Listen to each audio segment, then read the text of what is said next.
The lights on the Nari space station blinked red as the emergency alarm rang through its corridors. Commander Do-1 sat up straight in his chair, his eyes fixed on the main screen. After 15 years of peaceful service at this Galactic Alliance outpost, he knew that red lights meant real trouble. "Sir, we're getting a distress signal from Mining Colony 7, said Officer Yuri, her fingers moving quickly across the control panel. "They're under attack." Do-1's face grew serious. Mining Colony 7 was home to over 3,000 civilians' families who worked the asteroid belt for precious metals. "Show me," he ordered. The main screen flickered to life. A woman's face appeared, her eyes wide with fear. Behind her, people ran back and forth as warning sirens blared. "This is Colony Leader GAA of Mining Colony 7. We need immediate help. The Void Pirates are here, 3 warships. They've already disabled our outer defenses." Do-1's heart sank. The Void Pirates were the worst of the worst criminals who showed no mercy to their victims. He pressed a button on his chair, sending out an emergency call to all nearby Alliance ships. One by one, the responses came in. All negative. "Too far away," said the Valyrian ship captain. "Our weapons are not strong enough," claimed the Zeth commander.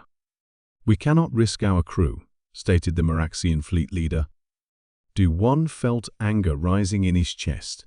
The Alliance talked about unity and protection, but when real danger came, everyone looked away. Then he remembered there was one more option. Earth had joined the Alliance just 2 years ago.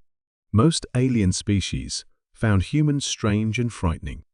They were the only known species that evolved as pursuit predators. They had fought wars that made the other races shudder. Many Alliance members had voted against letting humans join. But right now, Do-1 didn't need nice. He needed someone who would fight. "Officer Yuri, contact the nearest Earthship," he ordered. Yuri looked nervous. "Sir, are you sure?" "The humans. They're exactly what we need," Do-1 said firmly. The screen changed again. This time, it showed Captain Han of the Earth combat ship Dauntless. Unlike the other captains, Han sat forward in his chair, alert and ready. "This is Captain Han. We received the distress call." "What's the situation?" Do-1 quickly explained. He expected questions, delays, or excuses. Instead, Han's response was immediate. "We're on our way. Full speed. Tell the colony to hold on." Several Alliance representatives watching the exchange gasped. The Dauntless was just one ship. The pirates had 3. It was suicide. Captain Han, one Alliance member, spoke up. "The Void Pirates are extremely dangerous. Perhaps we should wait for more ships too." "There are 3,000 civilians in danger," Han cut in, his voice cold. "We're not waiting."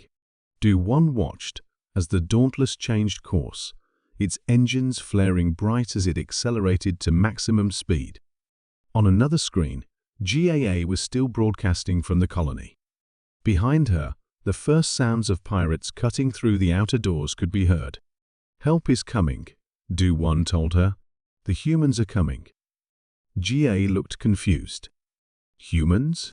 Just humans?" Do-1 nodded. "Yes. And for the first time since I heard about the Void Pirates, I actually feel sorry for them." The image of the Dauntless grew smaller as it raced toward the colony. Do-1 watched it go, remembering all the stories about how terrifying humans could be in battle. Today, he thought, the pirates would learn why. Captain Han stood on the bridge of the ECS Dauntless, his eyes fixed on the tactical display. Red dots showed the 3 pirate ships surrounding Mining Colony 7. His ship was still 20 minutes away at maximum speed, but every crew member was already preparing for battle. "Status report," Han called out, his voice steady and calm. Lieutenant Sunmi looked up from her tactical station. "All weapons are ready, Captain. Marines are suiting up. Medical bay is prepared for casualties." She paused, then added, The Alliance representatives are still sending messages asking us to wait for backup." Han ignored the incoming Alliance messages. Instead, he watched his crew work. To alien eyes, they might have looked scary right now. Humans moved differently when they prepared for combat, an ancient instinct from their predator past. Even Han had to admit that the focused silence on the bridge felt like a hunting party getting ready. "Put me through to all decks," Han ordered. The comm system crackled to life. Every crew member stopped to listen. "This is your captain speaking. In 15 minutes, we will engage 3 pirate vessels. They have attacked a civilian mining colony. There are families there, children." Han's voice grew harder. "These pirates think they are hunters. They think they are predators. Today, we will show them what real predators look like." A deep hoorah echoed through the ship. The sound made the Alliance observers on board shiver. In the armory, Sergeant T. Hu helped his Marines check their combat suits. Each suit was built to human specifications, stronger, faster, and more durable than standard Alliance armor. The aliens had called the suits excessive when they first saw them. Teho called them barely adequate. "Remember your training," Teho told his team. "We go in fast, we hit hard, and we protect the civilians. The pirates won't expect us to be so quick in space combat. Use that surprise." Back on the bridge, Sun Mi was working on battle plans. Other species thought space combat was about staying far away and firing big weapons. But humans had learned different lessons from their wars. Sometimes, the best way to win was to get very close. "Captain," she called out, "I have a plan. The pirates will expect us to keep our distance. If we go in close, right into the middle of their formation, their ships will have trouble firing without hitting each other." Hans smiled. It was the kind of crazy plan that humans were famous for. Other species would call it too dangerous. Humans called it effective. "Send the plan to all stations," he ordered, "and get me Mining Colony 7. The screen lit up with GA's face. She looked tired but determined. "Captain Han, your ship is still the only one coming to help us." "One ship is all we need," Han replied. "How are your people holding up?" "The pirates have breached the outer doors," GAE reported. "We've moved everyone to the inner sections, but they're cutting through faster than we expected." "Hold those inner doors for 10 more minutes," Han told her. "When we arrive, things will get very loud. Tell your people not to be afraid when they hear the fighting. That sound will be us." GAE nodded, but she looked uncertain. "The pirates. They're known for being brutal. They enjoy causing fear." "Good," Han said, his face turning serious. "That means they understand fear. In a few minutes, they're going to become very familiar with it." He looked at his crew, all ready at their stations. 10 minutes. Hold on. The Dauntless raced through space, its engines pushing to their limits. Inside, humans prepared to do what they did best, protect those who needed help, no matter the cost. The pirates were about to learn why every species in the galaxy called humans terrifying. Commander Krell stood on the bridge of his flagship, watching his pirates cut through the mining colony's doors. He was tall and scaled, like most of his species, and he enjoyed the fear he saw in his victims' eyes. His 3 ships had trapped the colony perfectly. There was no escape. "The inner doors are stronger than we expected," reported his second-in-command. "The colonists are hiding behind them." Krell made a sound like a laugh. "Let them hide. It makes the hunt more fun. How long until we break through?" "Maybe 15 minutes. But sir, we're picking up a ship coming this way." Krell looked at the scanner. "One ship?" He laughed again.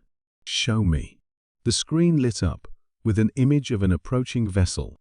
It was smaller than his ships, but something about its design looked strange. Sharp. Aggressive. "It's a human ship," his officer said quietly.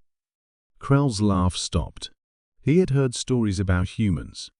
Most pirates avoided human ships and colonies. But surely one ship couldn't. Sir, another pirate shouted. They're not slowing down. On the mining colony, GAA watched through the security cameras as the pirates tried to cut through the inner doors. Some colonists were crying. Others just waited in silence. Then the whole colony shook. What was that? Someone asked. GAA checked her screens. Her eyes went wide. The human ship.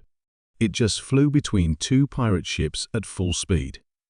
They're so close that the pirates can't use their main weapons. The colony shook again as explosions lit up space outside. Through the cameras, GAA could see some pirates running back to their ships. They looked scared. On the dauntless Captain Hon watched his plan work perfectly. His ship had split the pirate formation in half.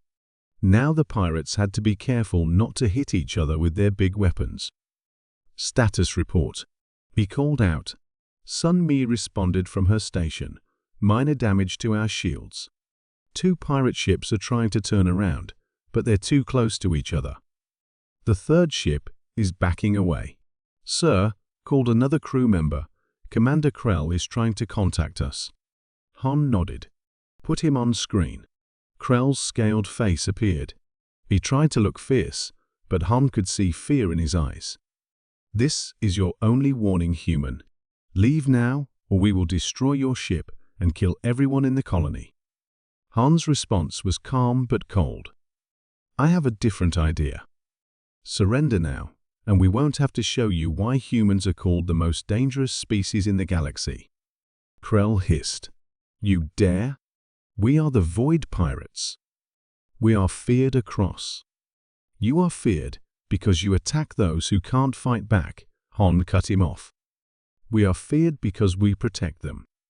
As if to prove his point, the Dauntless fired its smaller weapons. The shots hit exactly where Sun Mi had planned the pirates' weapon systems. On Krell's bridge, alarms started blaring. Sir, one of Krell's officers shouted, they're launching boarding pods. But that's impossible in this chaos. Krell watched in horror as small pods shot out from the Dauntless, carrying human marines straight toward his ships. No other species would try boarding actions in the middle of a space battle. It was crazy. It was suicide. It was human. All ships, fall back. Krell ordered. But it was too late. The pods were already attaching to his ship's hulls. The sounds of cutting tools filled the corridors. The hunters were about to meet the galaxy's apex predators, and they weren't ready. The space around Mining Colony 7 lit up with explosions as the battle turned fierce.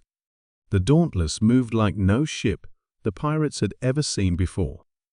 Instead of staying far away and firing big weapons, it weaved between the pirate ships, firing its smaller guns with perfect aim. How are they moving like that? One of Krell's officers screamed as the Dauntless passed so close they could see individual windows on its hull. No ship can turn that fast. But the human ship did turn that fast. Sun Mi's battle plan was working perfectly. The Dauntless spun and dove between the pirate vessels, forcing them to hold their fire to avoid hitting each other. Every time the pirates tried to spread out, the human ship would cut through their formation again, herding them closer together.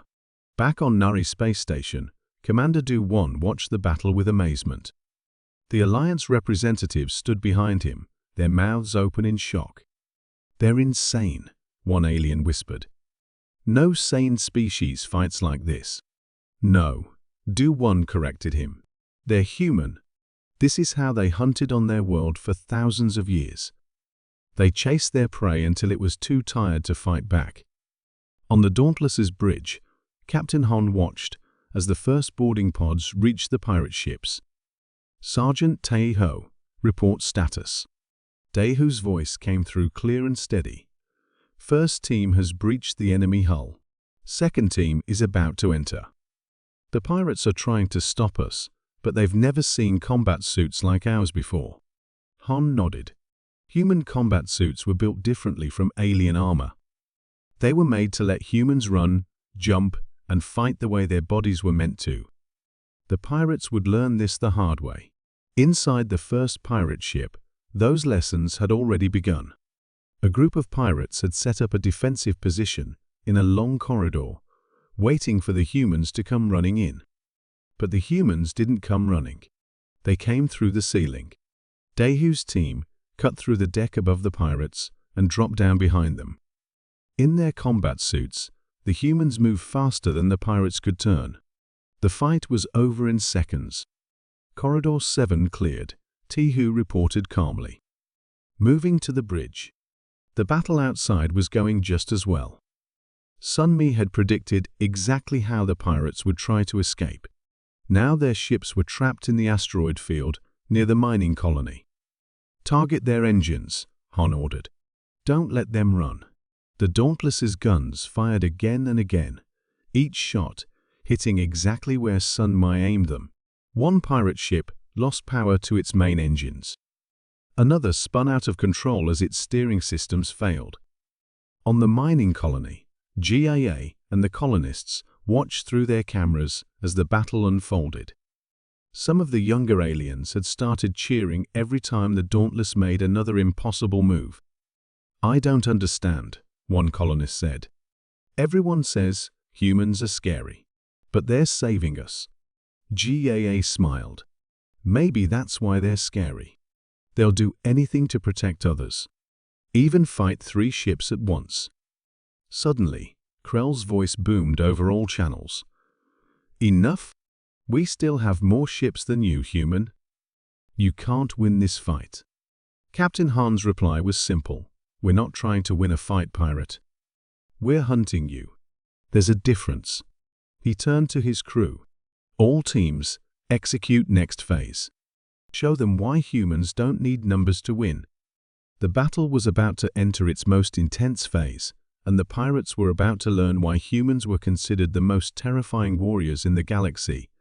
Not because they were cruel, but because they never, ever gave up when protecting others. While the space battle raged outside, Sergeant Tio led his Marines through the mining colony's halls. The pirates who had breached the colony were now caught between 2 threats: the angry humans coming from behind them and the sealed doors in front of them. "Move fast, stay quiet," Taihu whispered to his team through their helmet comms. Their combat boots had special padding that let them run silently, another human innovation that confused alien observers. The first group of pirates never knew what hit them. They were still trying to cut through one of the inner doors when shadows fell over them. By the time they turned around, Taihu's team had already moved. The fight lasted less than 10 seconds. First group dealt with, Taihu reported to Captain Han. "No casualties on our side." Moving to Section B. Behind the sealed doors, GAA and the colonists could hear strange sounds: quick footsteps, short bursts of weapon fire, and sometimes scared screaming from the pirates. But the screams never lasted long. "What's happening out there?" a young colonist asked. GAA checked her security screens. What she saw amazed her. The humans moved differently from any species she had ever seen. They flowed through the corridors like water, but struck like lightning. Their combat suits let them run along walls, jump impossible distances, and move with perfect silence until the moment they attack. "The humans are hunting the pirates," she explained. "And they're very, very good at it." In another part of the colony, a large group of pirates had set up a strong defensive position. They had overturned metal tables, set up energy shields, and pointed all their weapons at the main entrance to their section. "Let those humans come," their leader growled. "We'll show them what real warriors can do." But the humans didn't come through the main entrance. Instead, the pirates heard a strange sound from above. When they looked up, the ceiling panels were already falling. Human Marines dropped into the room from 3 different points. Their combat suits let them land softly despite the heavy armor. Before the pirates could turn their weapons around, the Marines were already among them. The pirates learned something that day that many others had learned before: humans were especially dangerous in close combat. Their bodies were built for endurance and quick movements, and their combat suits made them even faster. Section C cleared, Tehu reported. Moving to the final group. The last group of pirates had taken a different approach. They had found the colony's main control room and barricaded themselves inside. "Stay back, humans," their leader shouted through the door. "We can vent the air from this whole section." Tehu's response was to say nothing at all. Instead, his team did something the pirates didn't expect. They cut power to the whole section. In the darkness, the pirates heard soft footsteps all around them. The Marines' combat suits had perfect night vision. The pirates did not. Back in the safe room, GAA watched as her screens came back on one by one. Each screen showed the same thing: corridors, full of captured or unconscious pirates, and humans in combat suits standing guard. "Your colony is secure," Teoho reported to both GAA and Captain Hon. "All pirates have been dealt with. No civilian casualties." The colonists began to cheer. They had heard stories about how terrifying humans could be in combat. Now they understood humans were terrifying to their enemies, but they were protectors to their friends. Outside, the space battle was entering its final phase. The pirates were about to learn that humans were just as skilled in ship combat as they were in ground assault. Commander Krell watched in horror as his perfect plan fell apart. His pirates inside the colony had been captured. One of his ships had lost all power. The second ship was trapped in the asteroid field. And the human ship just wouldn't stop coming. "Sir," his second-in-command shouted, "we still have 10 crew members in the colony's cargo bay. They found something." Krell's eyes lit up. Maybe he could still win this. "Put them on screen." The screen showed a group of pirates standing in front of large fuel tanks. "These tanks power the colony's life support," the pirate leader said. "One shot, and the whole place goes dark." Krell smiled. He opened a channel to the Dauntless. "Captain Hon, call off your attack, or we'll destroy the colony's life support. Everyone inside will die." On the Dauntless's bridge, Hon listened to the threat. His crew waited for his response. To everyone's surprise, he smiled. "Lieutenant, Sun Mi," he said calmly. "Show them what we did 10 minutes ago." Sun Mi pressed a button.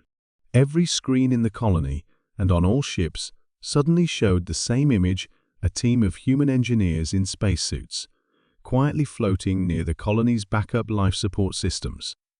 "We moved the colonists to backup power while you were busy fighting," Hon explained. "Those tanks you're threatening? They're empty." Krell's face turned pale. But we still have hostages." He pointed to his crew in the cargo bay. "We can still." "Sergeant Tai Ho," Han said into his comm. "Execute." The video feed from the cargo bay suddenly filled with smoke. When it cleared, all the pirates were on the ground, unconscious. Tehu's Marines had been hiding in the cargo containers the whole time, waiting for the perfect moment. "No more hostages," Han said simply. On the Nari space station, Commander DeWan watched all of this happen. The Alliance representatives behind him were silent. They had never seen anyone outthink the Void Pirates like this. "Incredible," one of them whispered. "The humans planned for everything. That's why they're scary," DeWan said. "They don't just fight well. They think 3 steps ahead." Back in space, Krell's last ship tried to run. But the Dauntless was ready. It fired special nets made of energy that tangled around the pirate ship's engines. The ship stopped dead in space. "All ships disabled," Sun Mi reported. "The pirates can't escape." That's when something happened that would be talked about for years. Krell's crew, the famous Void Pirates who had never surrendered to anyone, began lifting their hands up to their view screens. Ship after ship, pirates signaled their surrender. "Why?" Krell screamed at his crew. "Why are you giving up?" "Because we finally found something scarier than us," one crew member said. "Humans don't fight like pirates. They don't fight for fun or profit. They fight to protect others." And that makes them unstoppable. Captain Han's voice came over all channels one last time. Commander Krell, your crew has surrendered. You have 10 seconds to do the same, or we'll show you just how much more terrifying we can be. Krell looked at his broken ships, his captured crews, and the human vessel that had destroyed everything he had built. For the first time in his life, the great pirate commander raised his hands in surrender. The battle was over. The humans had won. And the galaxy learned an important lesson: humans weren't terrifying because they were cruel. They were terrifying because they would do anything to protect those who needed help. 3 days after the battle, Mining Colony 7 was back to normal. The colonists walked their holes without fear, children played in the recreation areas, and the mining work continued. The only signs of the fight were some scorch marks on the walls that the repair crews hadn't fixed yet. In the colony's main meeting hall, GAA stood before a crowd of reporters from across the galaxy.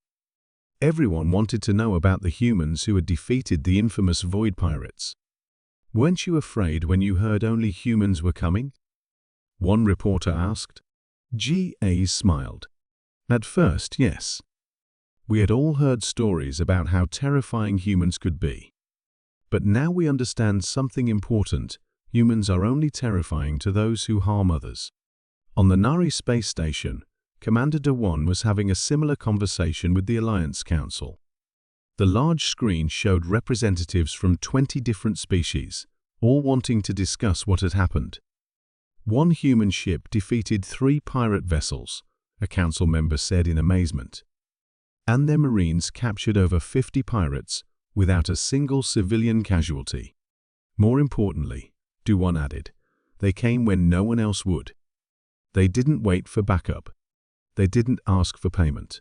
They simply helped because it was right." In the station's holding cells, Commander Krell sat quietly. He had barely spoken since his capture.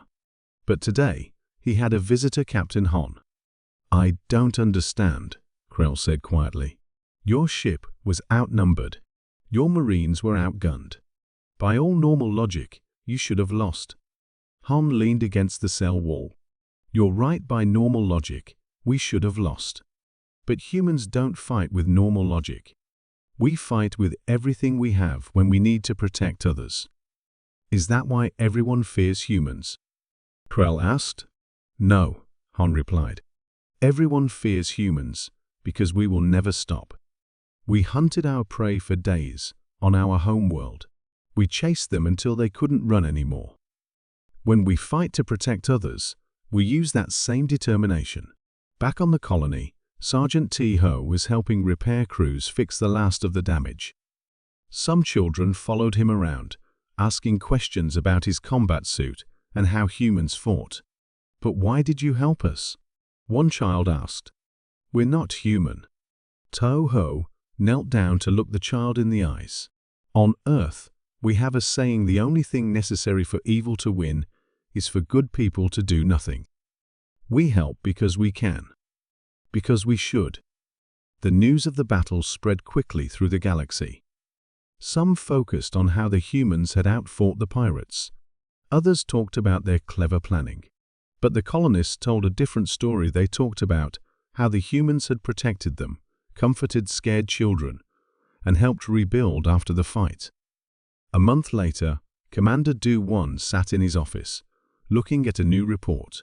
Pirate attacks near human-patrolled space had dropped to 0. No pirates wanted to risk meeting the species that had defeated the Void Pirates. "Sir," Officer Yuri called from her station, "another colony is asking to be put under human protection." Du-1 smiled. The galaxy was changing. Species that once feared humans now wanted their protection. They had finally understood what humans had known all along: being strong wasn't about being cruel. It was about being ready to protect those who needed help. In the end, humans weren't terrifying because they were monsters.